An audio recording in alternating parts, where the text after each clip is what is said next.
अस्सलाम वालेकुम जी। मैं ਤੁਹਾਡਾ ਆਪਣਾ ਅਵੈਸ ਘੁੰਮਣ ਸਿਆਲਕੋਟੀ। ਸਭ ਤੋਂ ਪਹਿਲਾਂ ਤੇ ਇਹ ਕਲਿੱਪ ਵੇਖੋ ਤੇ ਅਗਲੀ ਗੱਲ ਬਾਅਦ ਦੇ ਵਿੱਚ ਕਰਨੇ ਆ। ਇਹ ਜਿਹੜਾ ਮਟੀਰੀਅਲ ਤੁਹਾਨੂੰ ਨਜ਼ਰ ਆਉਂਦਾ ਹੈ ਪਿਆ, ਇਹ ਜਿਨ੍ਹਾਂ ਦੋਸਤਾਂ ਨੇ ਮਸਜਿਦ ਵਾਸਤੇ ਡੋਨੇਸ਼ਨ ਕੀਤੀ ਹੈ, ਯਾਨੀ ਚੰਦਾ ਭੇਜਿਆ ਹੈ, ਕਿਸੇ ਨੇ ਥੋੜੇ ਭੇਜੇ ਨੇ ਜਾਂ ਬਹੁਤੇ ਭੇਜੇ ਨੇ, ਇਹ ਉਹਨਾਂ ਦੇ ਪੈਸਿਆਂ ਦੇ ਉੱਤੋਂ ਇਹ ਵੇਖ ਲਓ ਮਟੀਰੀਅਲ ਆ ਗਿਆ।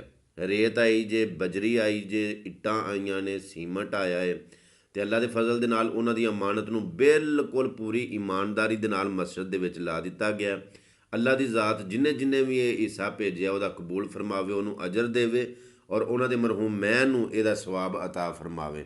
ਜਿੰਨੇ ਵੀ ਬੈਂਕ ਅਕਾਊਂਟ 'ਚ ਪੈਸੇ ਭੇਜੇ ਨੇ ਜਾਂ ਈਜ਼ੀ ਪੈਸੇ ਦੇ ਅਕਾਊਂਟ 'ਚ ਭੇਜੇ ਨੇ, ਮੈਂ ਸਾਰਿਆਂ ਦਾ ਸ਼ੁਕਰੀਆ ਅਦਾ ਕਰਨਾ ਕਿ ਉਹਨਾਂ ਮੇਰੇ ਉੱਤੇ ਇਤਮਾਦ ਕੀਤਾ। ਇਹ ਜਿਹੜਾ ਜੀਆਂ ਨੇ ਹਿੱਸਾ ਭੇਜਿਆ ਸੀ ਬਾਹਰੋਂ, ਯਾਨੀ ਕਿ ਅਕਾਊਂਟ ਦੇ ਵਿੱਚ, ਅੱਲਾ ਦੇ ਫਜ਼ਲ ਦੇ ਨਾਲ ਅਲਹਮਦੁਲਿਲਾ ਈਮਾਨ ਕੁਰਾਨ ਦੇ ਨਾਲ ਜਿੰਨੀ ਵੀ ਉਹਨਾਂ ਦੀ ਅਮਾਨਤ ਹੈ ਸੀ ਉਹ ਮਸਜਿਦ ਦੇ ਕੰਮ ਦੇ ਵਿੱਚ, ਯਾਨੀ ਇੱਟਾਂ, ਬਜਰੀ, ਰੇਤ, ਸੀਮਟ, ਇਹ ਸਾਰੀਆਂ ਚੀਜ਼ਾਂ ਮੈਂ ਮਸਜਿਦ ਦਾ ਮਟੀਰੀਅਲ ਜਿਹੜਾ ਉਹ ਉੱਥੇ ਲਿਆ ਦਿੱਤਾ।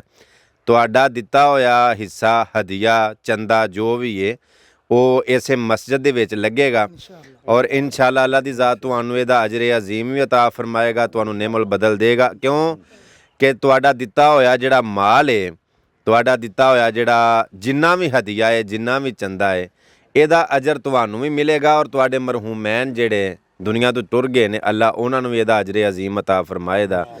ਜਿਹੜੀ ਇੱਟ ਮਸਜਿਦ ਦੇ ਵਿੱਚ ਇੱਕ ਵਾਰੀ ਲੱਗ ਜਾਣੀ ਹੈ ਜਾਂ ਮਿੱਟੀ ਪੈ ਜਾਣੀ ਹੈ ਜਾਂ ਸਰੀਆ, ਸੀਮਟ, ਰੇਤ, ਬਜਰੀ ਜਾਂ ਜਿਹੜੇ ਰਾਜ ਮਜ਼ਦੂਰ ਲੱਗੇ ਹੋਣੇ ਨੇ, ਜਿਹੜਾ ਪੈਸਾ ਤੁਹਾਡਾ ਇਸ ਕੰਮ ਦੇ ਵਿੱਚ ਲੱਗਣਾ ਹੈ, ਯਕੀਨਨ ਬੰਦਾ ਤੇ ਉਹਦਾ ਨਹੀਂ ਕੋਈ ਅਜਰ ਦੇ ਸਕਦਾ, ਲੇਕਿਨ ਅੱਲਾ ਤੁਹਾਨੂੰ ਇਹਦਾ ਬਹੁਤ ਜ਼ਿਆਦਾ ਨਿਮਲ ਬਦਲ ਦੇਗਾ। ਅੱਲਾ ਦੀ ਜ਼ਾਤ ਤੁਹਾਨੂੰ ਮਜ਼ੀਦ ਹੋਰ ਤੌਫੀਕ ਅਤਾ ਫਰਮਾਏ। ਕੋਈ ਵੀ ਕੇਸ ਬਣਦਾ ਹੈ ਨਾ ਜਾਂ ਕੋਈ ਵੀ ਮਾਮਲਾ ਹੁੰਦਾ ਤੇ ਜਿਹੜਾ ਮਸ਼ਵਰੇ ਵਾਲਾ ਬੰਦਾ ਹੁੰਦਾ ਨਾ, ਉਹ ਬਰਾਬਰ ਦਾ ਵਿੱਚ ਉਹਨੂੰ ਰੱਖਦੇ ਨੇ, ਆਂਦੇ ਨੇ ਮਸ਼ਵਰਾਗੀਰ ਸੀ। ਲਾਲਾ ਨਸੀਰ ਸਾਹਿਬ ਨੇ ਮਸਜਿਦ ਬਣਾਉਣ ਦਾ ਮਸ਼ਵਰਾ ਦਿੱਤਾ ਕਿ ਮਸਜਿਦ ਬਣਨੀ ਚਾਹੀਦੀ ਹੈ।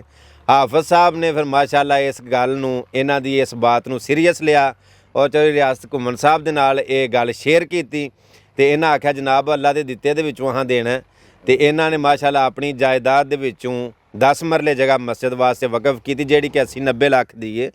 ਬਾਕੀ ਮੁੱਲ ਲਈ ਉਹਦੇ ਵਿੱਚੋਂ ਇਹਨਾਂ ਜਗ੍ਹਾ ਦਿੱਤੀ। ਬੜਾ ਵੱਡਾ ਕਲੇਜਾ, ਬੜਾ ਵੱਡਾ ਜਿਗਰਾ, ਤੇ ਜਿੰਨੇ ਵੇਖਣ ਵਾਲੇ ਨੇ ਉਹਨਾਂ ਸਾਰਿਆਂ ਨੂੰ ਇਹ ਗੱਲ ਆਖਾਂਦਾ ਕਿ ਤੁਹਾਡੇ ਤਾਵਨ ਦੇ ਨਾਲ ਜਿੰਨੇ ਤੁਸੀਂ ਪੈਸੇ ਭੇਜੇ, ਇੱਕ ਮੇਰੇ ਦੋਸਤ ਨੇ 440 ਰੁਪਏ ਭੇਜੇ, ਕਿਸੇ ਨੇ 50,000 ਭੇਜਿਆ, ਕਿਸੇ ਨੇ 73,000 ਭੇਜਿਆ, ਯਾਨੀ ਕਿ ਜਿਨ੍ਹਾਂ ਦੋਸਤਾਂ ਨੇ ਥੋੜੇ ਤੋਂ ਥੋੜਾ ਜਾਂ ਬਹੁਤੇ ਤੋਂ ਬਹੁਤਾ ਜਿੰਨਾ ਵੀ ਆਪਣੀ ਹਸੀਅਤ ਦੇ ਮੁਤਾਬਕ ਚੰਦਾ, ਹਿੱਸਾ, ਹਦੀਆ ਭੇਜਿਆ, ਤੁਹਾਡਾ ਸਾਰਾ ਦਿੱਤਾ ਹੋਇਆ ਮਾਲ, ਉਹਦੀ ਬਜਰੀ ਆਈ ਜੇ, ਰੇਤ ਆਈ ਜੇ, ਸੀਮਟ ਆਇਆ, ਫਿਰ ਇੱਟਾਂ ਆਈਆਂ ਨੇ, ਇਨਸ਼ਾਅੱਲਾ ਉਹ ਮਸਜਿਦ ਦੇ ਵਿੱਚ ਹੀ ਲੱਗਣਗੇ। ਵੇਖੋ ਨਾ ਪੁੱਤਰ ਹੈ ਵਹਾਬ ਵਿੱਚ ਕਿ ਉਹ ਸਾਰਾ ਮਟੀਰੀਅਲ ਜਿਹੜਾ ਉਹ ਆ ਗਿਆ ਹੈ, ਉਹ ਵਿੱਚ ਹੀ ਲੱਗੇਗਾ ਤੇ ਇਨਸ਼ਾਅੱਲਾ ਅੱਲਾ ਦੀ ਜ਼ਾਤ ਤੁਹਾਨੂੰ ਇਹਦਾ ਅਜਰ ਅਜ਼ੀਮ ਵੀ ਅਤਾ ਫਰਮਾਵੇਗਾ।